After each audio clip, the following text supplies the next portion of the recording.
بات ہے ایک جنگل کی، اور وہاں ایک کوا رہتا تھا۔ آپ جانتے ہیں نا، کوے کا رنگ بڑا کالا سیاہ ہوتا ہے، مگر وہ بڑا خوش تھا، بہت انجوائے کر رہا تھا لائف کو، طرح طرح کے کھانے کھاتا، اور رات ہوتی تو کسی بھی خوشبودار درخت پر جا کر رات بسر کرتا، انجوائے کر رہا تھا اپنی لائف کو۔ اچانک اس کی نظر ایک سفید کبوتر پر پڑی۔ وہ سوچنے لگا کہ میں کالا اور یہ سفید، یہ کتنا خوبصورت ہے، کتنا اچھا لگ رہا ہے، مجھ سے زیادہ خوش تو یہ ہوگا۔ اب اسی خیال میں وہ پریشان رہنے لگا اور اسے رات کو نیند بھی نہ آئے۔ ایک دن وہ کبوتر کے پاس پہنچا اور کہا کہ تم کتنے خوش نصیب ہو، تمہارا رنگ سفید ہے اور میں تو کالا ہوں، تم سے زیادہ خوش تو کوئی نہیں ہوگا۔ کبوتر نے کہا پہلے میں بھی یہی سمجھتا تھا، لیکن جب میں نے طوطے کو دیکھا تو میں حیران ہو گیا کہ طوطے کے تو دو رنگ ہیں، میرے پاس تو ایک ہی رنگ تھا۔ تو طوطا زیادہ خوش نصیب ہے، وہ زیادہ خوش ہے، وہ زیادہ لائف کو انجوائے کر رہا ہے۔ اب کوا کبوتر کو چھوڑ کر طوطے کے پاس پہنچ گیا۔ کہا طوطے تم تو زیادہ انجوائے کرتے ہوگے، کتنے خوش ہوگے کہ تمہارے پاس تو دو رنگ ہیں جسم پر، تمہاری باڈی بہت خوبصورت لگتی ہوگی۔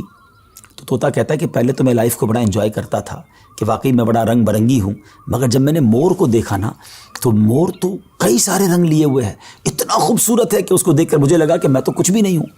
اب کوا اڑتے اڑتے پہنچ گیا مور کے پاس۔ مور چڑیا گھر کے ایک پنجرے میں موجود تھا۔ پہلے تو وہ انتظار کرتا رہا کیونکہ بہت سارے لوگ مور کو دیکھنے آئے تھے۔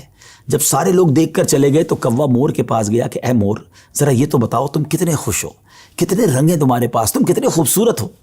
مور کہتا ہے پہلے تو میں یہی سمجھتا تھا کہ ہاں میں بہت خوبصورت ہوں، مگر پھر میں نے غور کیا کہ اسی خوبصورتی کی وجہ سے تو چڑیا گھر میں قید ہو گیا ہوں، روزانہ ہزاروں لوگ مجھے دیکھنے آتے ہیں مگر میں آزاد نہیں ہوں۔ اور پھر میں نے بڑا غور کیا کہ وہ کون سا پرندہ ہے جو چڑیا گھر میں قید نہیں ہے، تو مجھے سمجھ آئی کہ کوا ہی ایک پرندہ ایسا ہے جو چڑیا گھر میں قید نہیں ہوتا، اس کو کوئی قید نہیں کرتا۔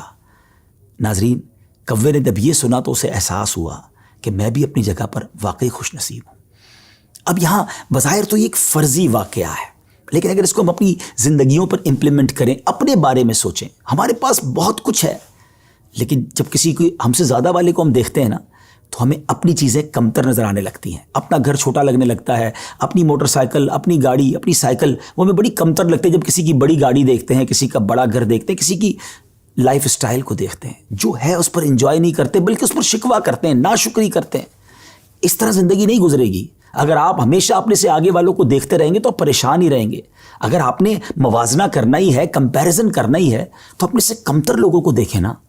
کئی لوگ بڑی مشکل زندگی گزار رہے ہیں، اللہ نے مجھے اور آپ کو بہت خوشحال رکھا ہے، جی ہاں اب بھی ہم لاکھوں کروڑوں سے اچھے ہیں، لیکن مسئلہ یہ کہ ہمیں تو آگے والوں کو دیکھ کر ڈیمورلائز ہونا ہوتا ہے۔ شکر ادا کیجئے، اور سبحان اللہ، میرے رب کا تو وعدہ بھی ہے نا قرآن میں، لَإِن شَكَرْتُمْ لَأَزِيدَنَّكُمْ، تم میرا شکر ادا کرو میں تمہیں اور دوں گا۔ تو جب آپ اللہ کا شکر ادا کر رہے ہوتے ہیں نا کہ یا اللہ تو نے مجھے کروڑوں سے اچھا بنایا، تو وہ اور عطا فرماتا ہے، آپ اور آگے بڑھتے ہیں۔ تو بہرحال یہ چھوٹی سی حکایت ہے، اللہ کرے اس سے سبق لیں، ناشکری چھوڑ دیں اور شکر ادا کرنے والے بن جائیں۔